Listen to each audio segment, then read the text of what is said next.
Welcome back, fourth graders. I've added a few more things to our story plot diagram. At the end of chapter 8, if you remember, Jesse and Megan, they had this thing called a franchise where they got other girls to sell lemonade with them. They bought all the supplies and they recruited more friends to sell lemonade and set up their own stands. Well, that worked really well because all those girls sold lemonade with them and they split the profits. So Jesse and Megan got all the supplies, got them started. There were 13 lemonade stands that all split then the money they made with Jesse and Megan. And they both made $104 each. It was a huge day for Jesse and Megan. After all of those value-added ideas, and actually after all the good ideas they had backfired, they ended up finally coming across an idea that really, really worked well. So the rising action includes now them pulling ahead. Jesse and Megan are pulling ahead in the lemonade war. So yesterday we finished chapter 9, which is a really short chapter titled Negotiation. And in that chapter, if you remember, Evan kind of waved a truce flag. He really didn't want to continue on this lemonade war. So in that chapter, he says, "Hey," he said sharply. He heard Jessie stop at the top of the stairs, but she didn't come down. "Do you want to call this whole thing off?" he asked. "What?" she shouted. This lemonade war," he said. "Call it off?" "Yeah," he said. Just say nobody wins and nobody loses." Jessie walked down the stairs and stood with her arms crossed. Evan looked at her. He missed her. He had spent the whole day, the third to last day before school started, by himself. It stunk. So right there I added then with Evan, he puts this offer out to call off the war. He says, let's just forget about it. Nobody wins, nobody loses. And right there, when it's almost to the climax, to the top of our plot diagram, Evan kind of waves a flag for a truce. Let's just say nobody wins and nobody loses. And how does Jesse respond to that?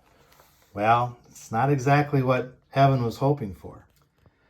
Jessie looked puzzled.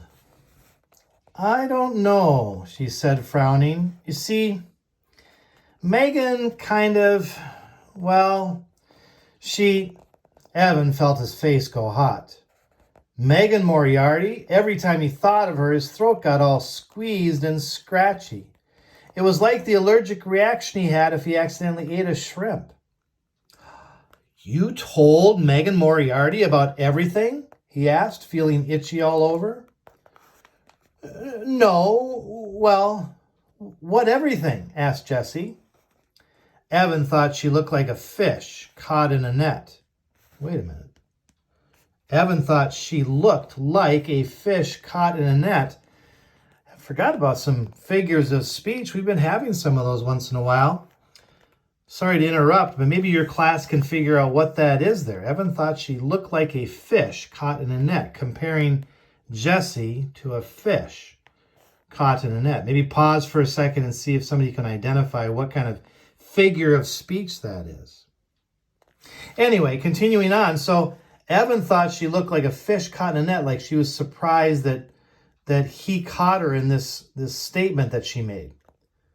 You did, and suddenly Evan knew exactly why Jessie had been smiling when she walked in the door, and why she didn't want to call off the war. She had done it again. She had figured out some way to show the world just how stupid he was. Wow, poor Evan. Here he is trying to be nice about it and call off the war. And Jessie, well, Jessie's not interested. Your assignment today then is to read on chapter 10 called Malicious Mischief. Malicious mischief, it says, is the act of purposely destroying the property of someone else's business. Whoa, purposely destroying the property? You know what? Guess where we're headed? We're headed to the very top here, the climax, the biggest part of the story before we end up falling down the action to our resolution where the story ends. So as you read on today in chapter 10, see if you can find what that malicious mischief is all about, and we'll add it to the top of our plot diagram here where the climax is listed. All right, good luck. Have fun reading this exciting climax to our story.